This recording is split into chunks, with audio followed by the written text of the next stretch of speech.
Well, she's been called the queen of class, but behind the elegance and effortless British charm is a woman whose real story is about resilience, reinvention, and finding joy after unimaginable loss. We are delighted to welcome Kari Wells, author of From Attitude to Gratitude. So glad to have you with us. Thank you so much for having me. Thank you. So you first captured audiences as a fan favorite on Married to Medicine. So how did life in the spotlight shape the path that eventually led you to write From Attitude to Gratitude?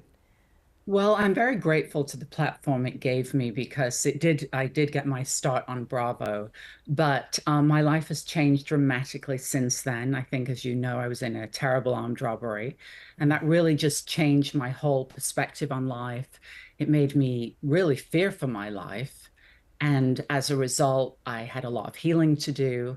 And that's where the book came from. It came from my own personal story, my own personal healing. And I'm hoping that the book will inspire other people because everybody goes through so much in their lives that no matter what happens to you, it's not how you fall, it's how you rise from it and how you can change it to have it to be powerful in your life instead of defining you in a very negative way. Absolutely. I mean, that must have been a harrowing experience. Can you share, if it's not too difficult, just a little bit about what had happened? Yes, and I share about it in my book. It was very traumatic. We were locked up and beaten Oh, and robbed, and the robbers ended up getting life in prison because they shot three people in the series of robberies that they did.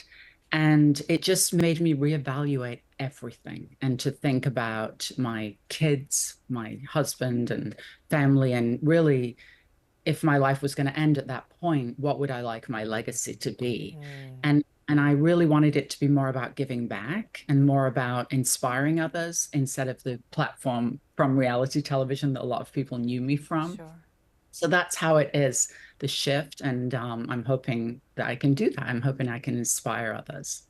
From trauma into something that's so poignant, for someone who does feel stuck in a difficult chapter of their life, where does that shift actually begin?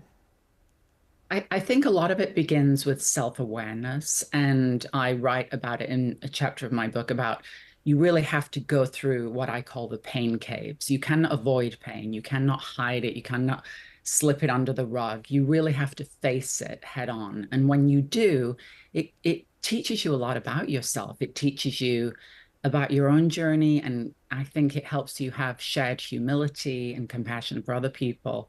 And it can be a powerful tool when you come out on the other side of it. Well, it sounds like you harness a lot. It's a memoir, psychology, spiritual insight. What are Yes. a few of the practices or daily habits that you call your fundamental five?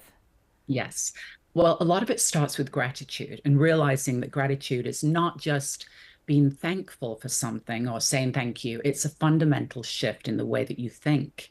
And when you have gratitude in your life and you live your daily life with gratitude, what you appreciate appreciates. So often you attract more positivity, you attract more joy, more happiness. And it has been shown in science that it can calm your nervous system. People that live more joyful and happier lives tend to live longer, tend to be healthier, and it can help with all of the relationships in your life. And I know that spirituality helps many people. Sometimes these traumatic experiences, they either draw you closer to your spirituality or further from it. But for you, it sounds like it was very much intrinsic to your healing process. Can you tell us a little bit more about how so, and what practices did you put in that were spiritual that could maybe help someone else going through something similar? Yeah, I want people to know that it's not like it's an overnight process. It's something that you do have to work on, and it's something you probably have to work on for the rest of your life. But in the book, I write easy ways of doing it. And for me, whether you're a religious person or a spiritual person, no matter what you believe in, there are practices that you can use to find that peace, to find that joy, to find that happiness, and to believe in something bigger than yourself, to help motivate you into healing. Absolutely. Well, it sounds like a wonderful book. And for anybody who would like to pick that up, you can get it wherever fine books are sold. I want to thank you so much, Kari Wells, for joining us and Thank sharing your you. story. And I'm so sorry to hear what happened, but it sounds like you've come head and shoulders above on the other side. Well, I appreciate you. Thank you for your time. Thank you. We'll be back in 2 minutes.